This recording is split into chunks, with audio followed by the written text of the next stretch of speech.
and we knew them both at that time. But at some point, I made an amazing discovery when I started to teach, and when I began to look for myself. When you go searching for your identity, when you write about your people and your struggle, when you begin a journey of identity and liberation, you find yourself in others who have been vanished too, or who have hidden their eyes from themselves. And as I helped found Black Studies in San Francisco in the mid-60s, I found for my 2 Japanese American students information about concentration camps. Signs asking Japanese people to report at a certain time and date. And they went home and asked their parents about these signs. In fact, when I showed it to them in class, they got very pissed at me. You know, when you teach, it's always, you take chances when you teach. You know when you teach. And, you know, and when I end my classes, you know, I always make my students touch and join hands. Well, the Japanese student didn't hold my hand. She was so pissed at me because I was suggesting that her parents had been in the concentration camp.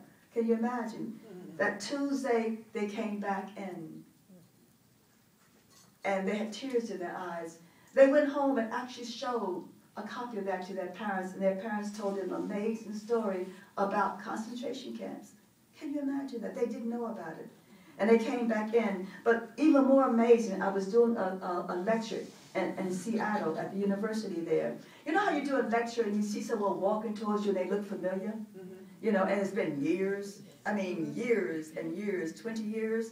And this young woman, this Japanese-American woman is walking towards me, and she walks up on stage and she says, "Sister Sonia."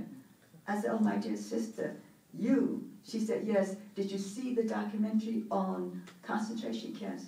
She said, "I did it." That's what we do as teachers and writers. No, we influence people so thoroughly, you know, and we both stood on stage crying together. So you just don't go searching. When you go out looking for yourself, we found others, you know. I found other people, and when we found those people, we had to include them into our what we were teaching at that time.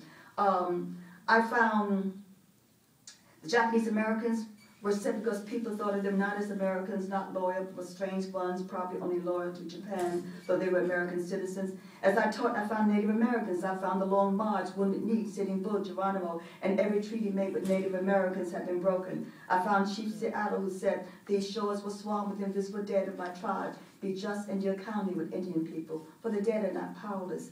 Dead, did I say? There is no death, only a change of world." I found Chinese men and women secreted in the creases of America. Chinese men building railroads, banging dynamite in mountains, and exploding in western yellows. Dying alone, working in the laundry rooms of America, ironing white sheets and shirts with heavy eyes, asking my yellow bang, almond-eyed sister, "You Chinese? You Chinese?" I found Chicanos portrayed as lazy, sleeping underneath movie sombreros. "Si, senor, si, senor. I get up soon, pay strong, and do that work for you. I just need a little siesta. Si, senor, si, senor. We don't work too hard, but Conchita, she do enough work for the two of us. I found concentration camps with Jews and gypsies and others stretched out along a funeral plain, moving in the rain of ash, unraveling minds. I found Puerto Ricans alienated from their homeland. Found some asking for independence in the hallways of Congress. Found them not learning Spanish because their parents wanted them to be good Americans. I met gays and lesbians coming out on the streets of America, taking over San Francisco politics till a so-called strange illness curtailed their actions for a decade. I found Bernard Herring, a Roman Catholic teacher, who said we must stop the materialistic growth, and I did that already. So to be a Black woman professor, to write and teach about social justice, peace, freedom, sexual justice, economic justice, to teach your students not to compete, but to compete in this process called learning together, to have group exams where students learn how to study together, help each other, and learn not to compete, to take your students outside the university into neighborhoods and schools, into the Schaumburg, into community centers to teach and learn. When you take your writing classes outside in the fall. When I taught at Amherst College, you know, my students came in and we went outside. And at Amherst, until it got cold, we sat outside and listened to the grass, grow, you know. And then on Saturday, I took them to bars and we listened to the conversations, and I said, you cannot get in front of people, however, with a notebook and write down what they say, right? Because then they'll kick us out of the bar.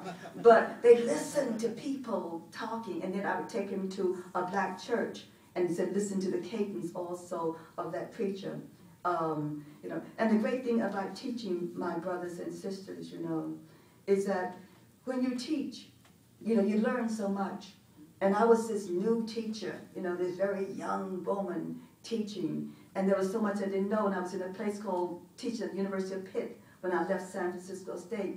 And the women were always hanging around my office, and one day at 8:30, I said, I gotta get home to my babysitter and my kids, you know, whatever. And I turned and said offhandedly, by golly, by Jesus, sometimes I think we need a course. Never say that around students, okay? Because they were always, the next morning I came in, and there was this long line outside my office at 9 o'clock in the morning saying, yeah, Professor Sanchez, we should have a course, and you should teach it. And I said, well, of course, I always give credit where credit is due. I said, of course, because what we call it? They said, oh, I don't know, call it, I don't know. And they said, that's the black woman. I said, they've never had a course in the university called the black woman, or the woman. And then, but I sent it upstairs to the powers that be, people. And they sent it right back down 2 minutes later saying, what books would you use? We never had a course called The Black Woman in our university. And finally, I sat down with all the books, sent it back upstairs, and they approved it. The difficulty in teaching at the University of Pitt is that they're on a quarter system. And we were midway, which meant I had to go and live at the library weekends. But it also meant, too, that I thought I would have only women. But I walked into a classroom with 35 men, whoop, and 35 women squared off, looking at each other, you know, like, and I'm this young, so I don't do anything without my notes, right? And then we had 4 administrators sitting in the back with their pads to take notes. You talk about someone being scared. At the end of the second week, a young African-American woman stood up and said, I hate all men. I came back to my syllabus. There was nothing that said I hate all men. You know, and the administrators were writing and just writing and writing, and I'm thinking, and then you, at that point, as teachers, you learn to be human. Because what we've been trying to do by teaching in these universities is to make the university human, but also to talk about what does it mean to be human. And the first human thing I did is I hugged her. I hugged her. We all hugged her in that classroom, and then said, tell me about it. And it was about sexual abuse, you know. And I came back and wrote in the margin that I had to include that in this also, too. Now, we're talking about people, you know, at that time, 1969, you know, and I knew I was I wasn't swimming. I was like, you know, whatever. But I went that weekend to the library and pulled every bloody thing I could find, you know, about incest. But incest became a part of that course, women, right? And that was so important. But anyway, so that's when, and so I taught the first course in America called The Black Woman. And then the next quarter, they had courses on the women and the men. And that's what you do. You jump out there and you do stuff that sometimes you're scared to do.